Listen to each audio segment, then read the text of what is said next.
J'avais envie de partager avec vous une courte liste de chaînes YouTube qui pour moi sortent de l'ordinaire. Par leur originalité, leur impertinence, leur niveau élevé d'investigation. Les indices ne se trompent jamais. Il doit l'apprendre à ses dépens. De prise de risque ou parce que je trouve tout simplement leur propriétaire attachant, mais avant tout générique.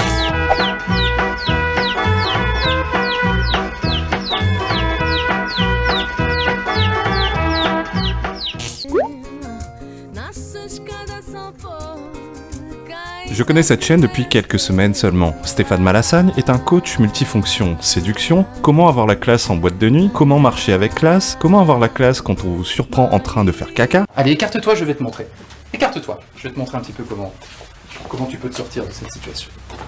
Fermez la porte, s'il vous plaît. Ouvre la porte, Camille. Ah, désolé. Bonsoir.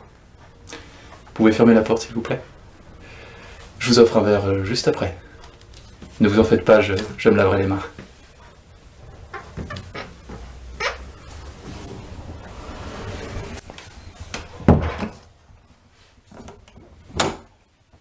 Ah! J'en vois pas la même information, là.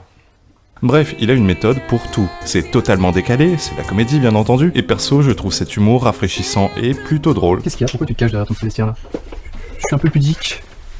Ah non, on va pas être copains là. Il n'y a pas de pudique dans le vestiaire de salle de muscu. Ok? Donc tu vas te détendre. Qu'est-ce qui te gêne? Ah non, mais pas ton pantalon. Qu'est-ce qui te gêne? Je sais pas, c'est... Qu'on te regarde? C'est ça qui te gêne? un peu quand même. Attends, mais là, y a pas d'ambiguïté là, mon bonhomme, hein? Non, Non mais attends, on est juste entre mecs. On vient de pousser de la fonte. On se change. Parce que le côté je me change, une petite fillette, comme ça, les mecs là ils disent, oui, c'est là qu'on se pose des mauvaises questions sur toi. Regarde-moi, on se pose pas de questions sur moi. Tu vois, quand je me change, je regarde Florent dans les yeux. Je regarde Seb. Il n'y a pas d'ambiguïté. Aucune ambiguïté entre nous.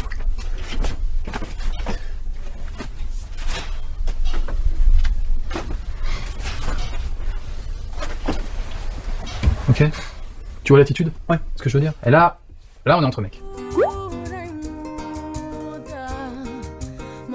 Hit the Road est un duo composé des Français Clément Dumais et Paul RDB, présents sur YouTube depuis 2012. Ce sont deux athlètes de haut niveau qui, au fil du temps, ont diversifié leur domaine de compétences et d'activités à travers le monde. Urbex dans des lieux hostiles et secrets, paquebots, anciennes centrales nucléaires, hangars de navettes spatiales, hangars de tanks, etc. Escalade de grues sur les plus hauts buildings du monde. Ça, race. Waouh. Il y a moyen que ce soit la police. Oh putain. Oh, attends. Putain, t'as vu que ça a bougé? T'as vu que ça a bougé? Oui, en fait ça fait gauche-droite, mais ça tient. Ouais. Tu vois, c'est juste ça qui... Si je fais tomber ça, mon gars. Bah là c'est les voitures plus en bas, donc... Ouais. À Dubaï,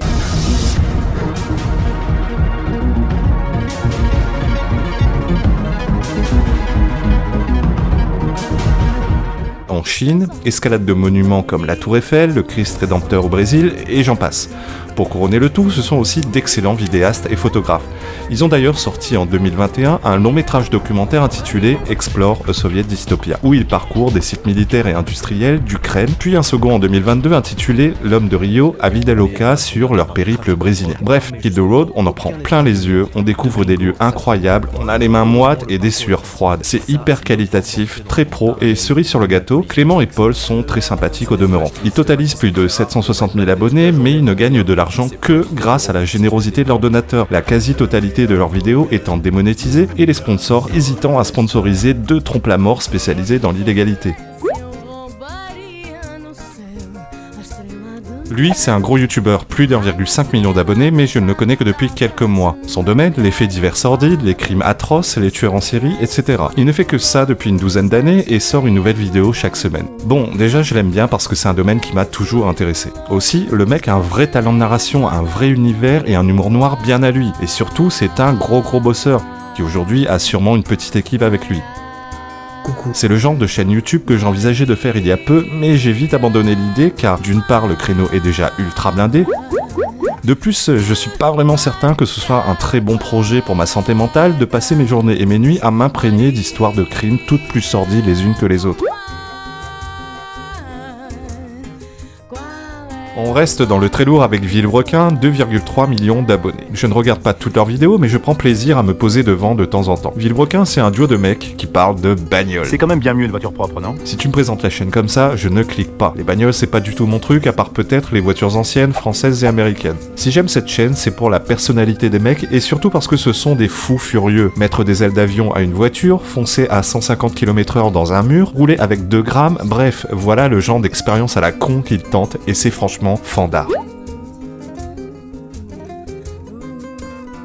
Emmanuel Jarry, journaliste spécialisé dans la gastronomie et le voyage, nous fait découvrir ses bonnes adresses culinaires, surtout en France, mais aussi parfois à l'étranger. Malgré son style de bobo versaillaise, Emmanuel Jarry est une vraie épicurienne, amoureuse du terroir, et on ressent tout cet amour dans ses vidéos. Elle déniche des adresses toutes plus authentiques les unes que les autres, qui sentent bon la France qu'on aime, simple, joyeuse et amoureuse de son terroir et de ses traditions. Demi-poulet par personne. Demi-poulet par personne. Le haricot de mouton. Le millefeuille. Aujourd'hui, la carbonade selon Stéphane.